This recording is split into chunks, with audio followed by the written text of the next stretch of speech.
let's go through the fourth example. Let's just go through this. It's not even hard, right? We've gone through this. We've gone through this. We've gone through this. Now we are here. It's interesting. We love this. Let's go to the last one. It says, please integrate this. I mean, we are not scared of this. We are not scared of it. Let's see what it is.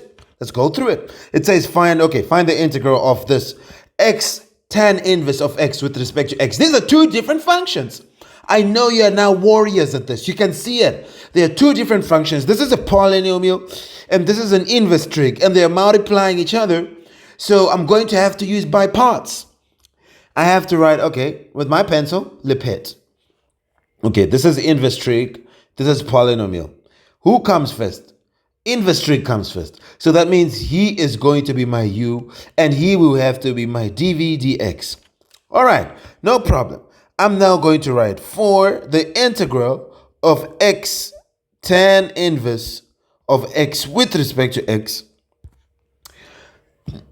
Do this. Say let u be equal to tan inverse of x. And that means that dv dx is equal to x. Now let's differentiate this guy because we've got u. We need to differentiate it to get du dx. This would be, what is the derivative? 1 over x squared plus 1, right? And then what about for this guy? We need to say the integral of dv dx with respect to x. We integrate both sides, right? You know that, right? It's going to be the integral of x with respect to x. And this is v. So we can say v is equal to, what is the integral of x? You increase the power when you're integrating polynomials. It's very easy. It is anti-differentiation, right? Opposite of power rule. You increase the power, it becomes x squared, and you divide by the new power, which is going to be over 2. So this is x squared over 2. Anyway, you could have written it as half x squared. It's still fine. Now, what are we going to do? We have these. Now we can then say integral of u dv dx with respect to x. You have to remember this formula. Remember that. Remember that. You have to. It's the by parts formula. You have to. It's uv minus the integral of v du dx. And this is being integrated with respect to x. Okay. It's u and dv dx being integrated with respect to x. And v with du dx being integrated with respect to x. Now let's put the things. We know what the integral of this is. It is the integral of x tan inverse of x with respect to x is equal to, what is u? Who is my u? This is tan inverse of x. And who is he multiplying? V. Sorry for that. Who is v? X squared over 2. So it's going to multiply x squared over 2 minus the integral of v is x squared over 2 again. Okay.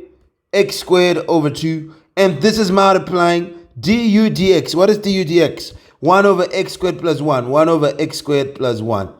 Okay. And they're all being integrated with respect to x. This is going to be, now what am I going to have here? I'm going to have, we can put it as half of x squared tan x, tan inverse of x, okay?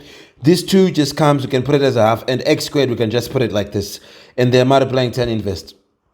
Then we say minus, we do our integral. We can put this 2 outside. It doesn't even change anything because it's multiplying and dividing, so you can throw it outside. When something multiplies or divides, when you integrate, it is never affected, so it comes outside, okay? Okay, anything that multiplies or divide, a number, any number that is multiplying or dividing, when you differentiate or integrate, it is not going to be part of anything. It's going to come back as it is. Unless it's adding or subtracting, that is when it's going to be differentiated separately. But these ones that multiply, throw them out. They will not be changed by anything. So we'll remain with this x squared is at the top. It multiplies 1, obviously. So it'll be x squared over. Now here we have x squared plus 1. And this is being integrated with respect to x, right? This is being integrated with respect to x. Now we keep going with our integration, right? We keep going with our integration. We keep going with our integration.